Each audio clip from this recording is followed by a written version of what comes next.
Në fakt tani unë dua edhe lidhjen e dytë që të ndajemi me zotin Pinderi, në qoftë se e kemi.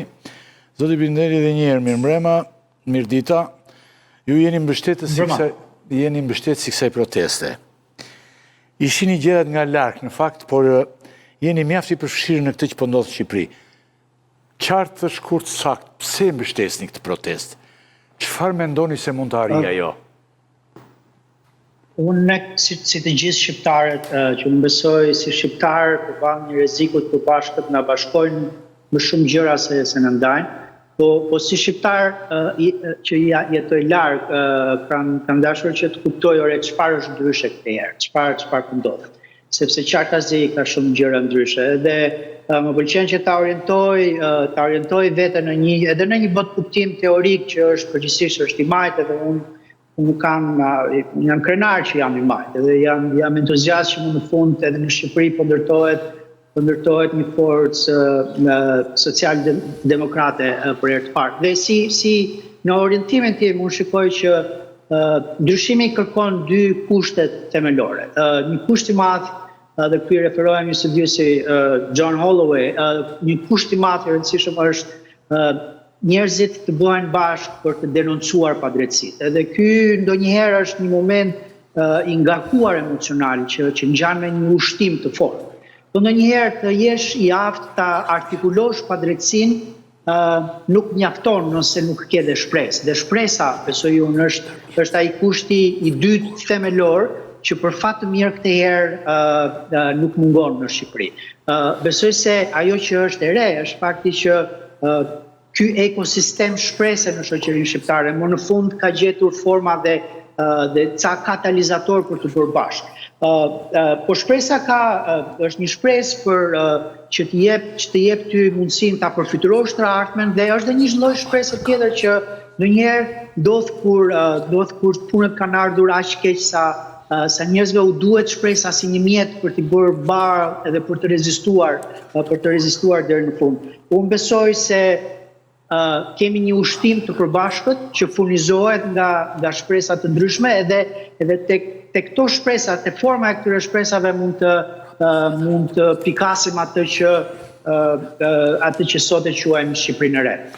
Unë e mbështet këtë protestë sepse shikoj mendësinë e Shqipërisë së re. Shikoj një Shqipëri të re që është e aftë të artikulojë që kjo pasuri që kemi akumuluar si shoqëri është një pasuri që na takon të gjithëve, dhe duhet të gjejmë format që të krijojmë akses të barabartë të gjithë njerëzve te kjo pasuri e përbashkët, jo për ta shitur atë te një formë e oligarkisë që gjithnjëherë më shumë është bërë ndërkombëtare.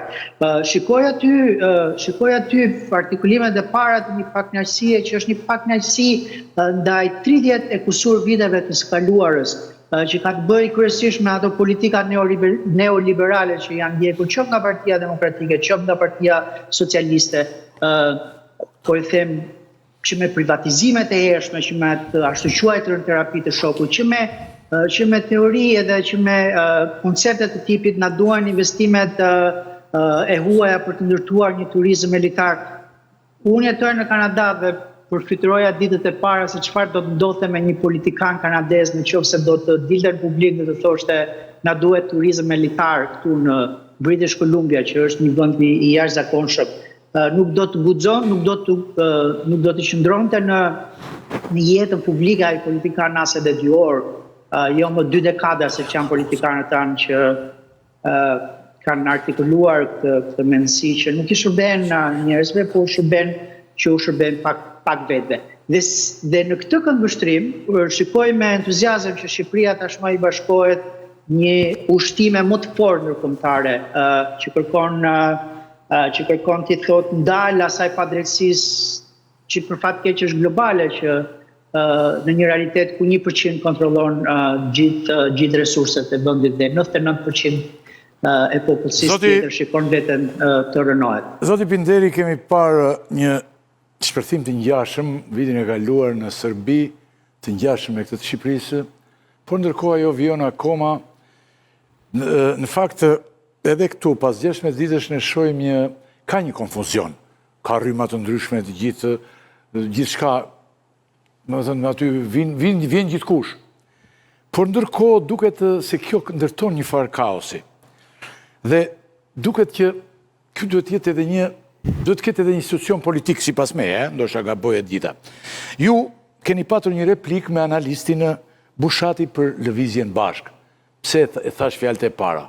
I thash sepse për shembull një nga njerëzit e rinj i shfaqur sot në politikën shqiptare është Arlind Qori, edhe 2-3 partitë tjera. Është kaq i ri tani.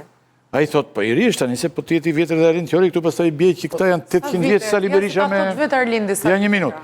Ja ta mbarojmë me. Ai thotë Bushati thotë që gjeneza e Shqipërisë së re duhet gjetur te rezistenca që ka bërë ndër vite Lëvizja Bashk. Plotësoj edhe kjo e Sarës që ndër vite. Ju nuk jeni dakord me këtë konstatim. Pse? Po, një qarim, unë jam votuesi Arlindit, kështu që në një farë mënyrë kundërshtia ime nuk është me Arlindin, më shumë se sa me një farë romanticizmi që unë pash tek shkrimi i Bushatit. Unë besoj që tek Lëvizja Bashk ne mund të shikojmë Shqipërinë e së ardhmes, po vetëm Lëvizja Bashk e ka të vështirë që të jetë shëmbëltyra e vetme e Shqipërisë së ardhme. Unë patjetër po të kthesh kokën pas në historinë e këtyre viteve të fundit, me siguri në atë ditën ku ka munguar shpresa, do gjesh pa diskutim një protestë të censuruar të Lëvizjes Bashk.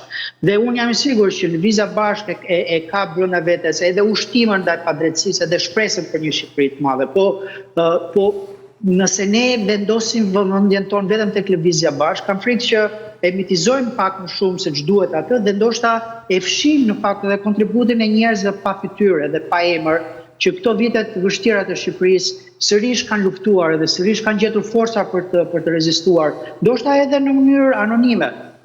Unë të njëjtën shpresë që e gjej te protestat e Lëvizjes Bashk, e gjej edhe tek fjala vjen tek denoncimet e përditshme që bën Osmani, që u jep zë atyre njerëzve që ndoshta po shikojnë ditët e fundit në mjerimin e atyre holleve të onkologjikut që ku mungon edhe ilaçi bazik. Po unë shoh shpresën edhe tek ata gazetarët e terrenit, Isa, te Enkeleda, te Lorini dhe te shumë të tjerë që pavarësisht se jetojnë në një Shqipëri të mbytur nga zyftësia edhe nga gria e korrupsionit, sërish gjen forcën me shpresë për të thënë janë gjëra të bukura këto i thoni ju. Por ndoshta duhet të stratifikohet në vendin ku ne jetojmë, duhet të stratifikohet politikisht një lëvizje të tillë kur është masive. Ndryshe ajo edhe mund të fiket.